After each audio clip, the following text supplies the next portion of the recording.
Why does the United States pay higher drug prices than other countries? Because America's the only country in the world where 340B hospitals mark up drug prices and PBM middlemen charge billions in hidden fees.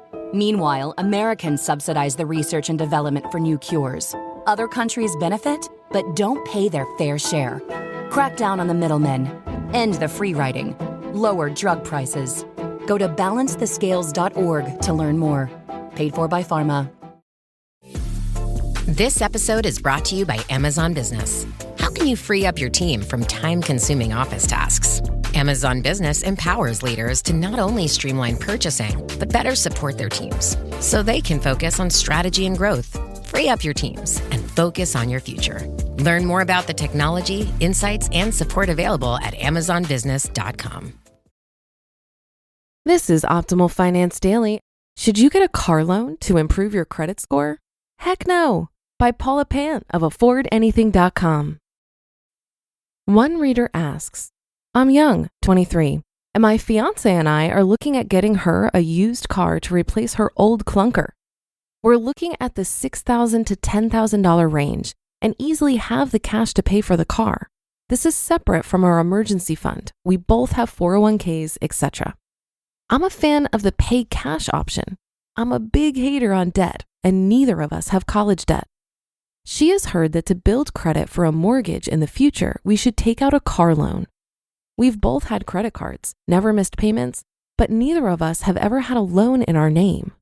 Thoughts? Spencer. Dear Spencer, you've never had a loan in your name? Wrong. Your credit card is a loan, so to speak. It's an open line of credit. It's one that you've used responsibly for years. It forms the backbone of your credit history. By focusing on your credit card alone, you can build excellent credit. Getting a car loan to improve your credit score is a waste of time and money. In this article, I'm going to explain the 5 factors that comprise your credit score and show you how 90% of your score is comprised of factors that don't rely on an auto loan. By the way, I've never had a car loan, and my FICO credit score is 841. Why is this important? Because my 841 credit score allows me to qualify for the best loans on the market. How is this possible? How did I create this credit score without a car loan? I understand the factors that build credit. You'll hear more on this soon. And I focus on improving those factors based only on responsible credit card use. I pay the balance in full, and I've spent $0 in credit card interest over my lifetime. Keep listening for details about how you can create an 800 plus credit score. Why a car loan to improve your credit score is a waste of money. Your credit score is based on 5 factors. Number 1, payment history. Do you make on-time payments? Have you ever been late in making a payment? If so, how late? 30 days, 60 days, 90 days? This is the single most critical factor. It accounts for 35% of your total credit score. Number 2, utilization ratio. How large is your outstanding balance relative to your total credit limit? Outstanding balance is how much you owe, and total credit limit is the maximum you're allowed to borrow. Ideally, you should use 20% or less of your total credit limit. In other words, if you have a $1,000 credit limit, you should borrow no more than $200 per month. Here's the kicker. This rule applies even if you pay the balance in full each month. If you have a $1,000 credit limit and you rack up a $700 balance, you'll be seen as someone who uses 70% of their total credit limit, even if you pay in full at the end of the month. Best practices. Ask for a higher credit limit. Charge smaller amounts, or my personal favorite, pay off your cards weekly instead of monthly. Your utilization ratio counts for 30% of your total score. Number 3, length of credit history. How old are your accounts? The older, the better, which is why you shouldn't close old credit cards even if you're not using them. Getting a new credit account, such as getting a car loan, could hurt your score by reducing the average age of your accounts. Best practice? Keep your oldest accounts alive. If you don't use that credit card anymore, that is, perhaps you get better rewards from a different card, Keep the account active by making a small monthly purchase, like your Netflix subscription, on your old credit card. Automatically pay the bill so you never miss a payment. This constitutes 15% of your credit score. Number 4, new credit. No one likes a desperate fellow. The more you apply for credit, especially in a short amount of time, the more your score drops. Credit agencies interpret this as a sign that you're desperate for funds. Why else would you be asking for credit? And like in dating, desperation is a turnoff. Applying for a car loan can hurt you if you're getting a mortgage soon. Best practice? Avoid applying for credit, such as car loans and credit cards, within 6 to 12 months of applying for a mortgage. This affects 10% of your score. And number 5, types of credit in use.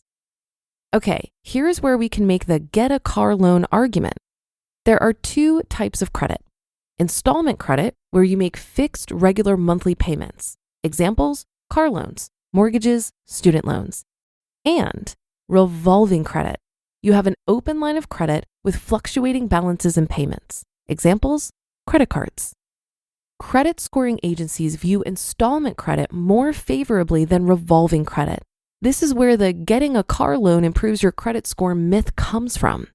But the type of credit you use, installment versus revolving, counts for only 10% of your total credit score.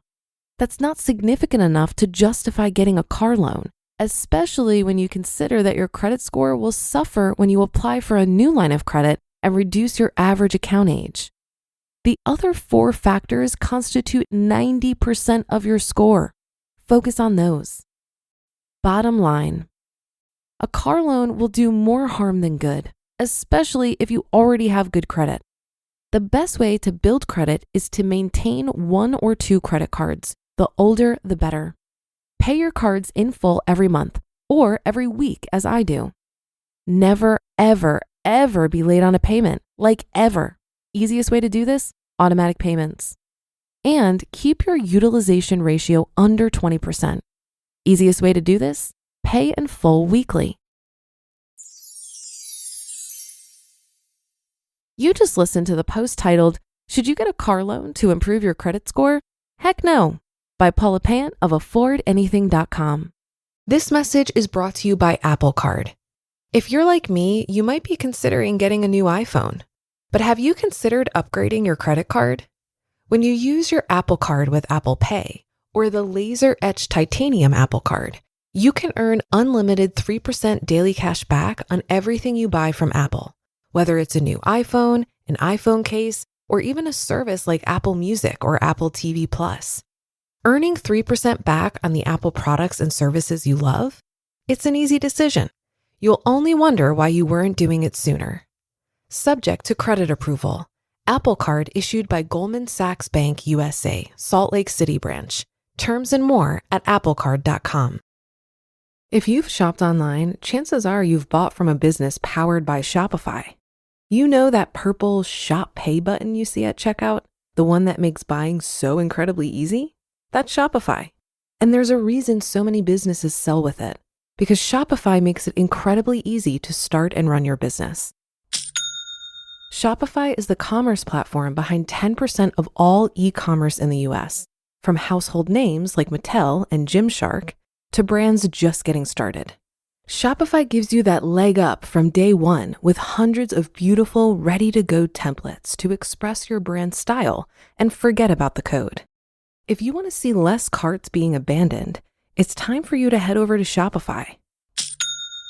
Sign up for your $1 per month trial and start selling today at shopify.com/OFD. Go to shopify.com/OFD. Shopify.com/OFD. I totally agree with Paula here. If you want to build credit, do it with the responsible use of credit cards where you never pay interest versus an installment loan where interest is baked in. In general, I wouldn't take a loan on a depreciating asset. I think there could be a strong case to take on a mortgage and even student loans, though I would be very careful here. But a car? No way. I bought my 2010 Mazda 3 for $6,000 cash, and it had 80,000 miles on it at the time. I recently bought a new battery and changed out the spark plugs. But aside from routine oil changes, the only other real expense I've had with my car are a few minor issues with my tires that were easily fixed. While there are costs to maintain any car, I think the key inflection point where you're going to save the most money is at the time you're buying the car. I've heard that many people buy new cars because they're looking for something reliable. But in my experience, you can easily check this box with a used car. And because a car is a quickly depreciating asset, it was important to me to spend as little as possible on something that would last me a very long time. When I was picking a car, I consulted a list of makes and models that were recommended by Mr. Money Mustache. He states that the key to finding a reliable car is to throw away all the anecdotal personal stories that you might have heard and look to a source that actually collects this data from thousands of people. He built his list after reviewing data from Consumer Reports magazine and Phil Edmondson's Lemonade Used Car Guide. Also, when I was buying the car, I got permission to bring it to a mechanic friend who looked it over and made sure I was buying one in good shape. While I may have gotten lucky with my car thus far, I bought a good quality car for the lowest price possible, and that was a sound financial decision. And that will do it for today. Have a great day and rest of your weekend. Thank you for listening, and I'll be back tomorrow where your optimal life awaits.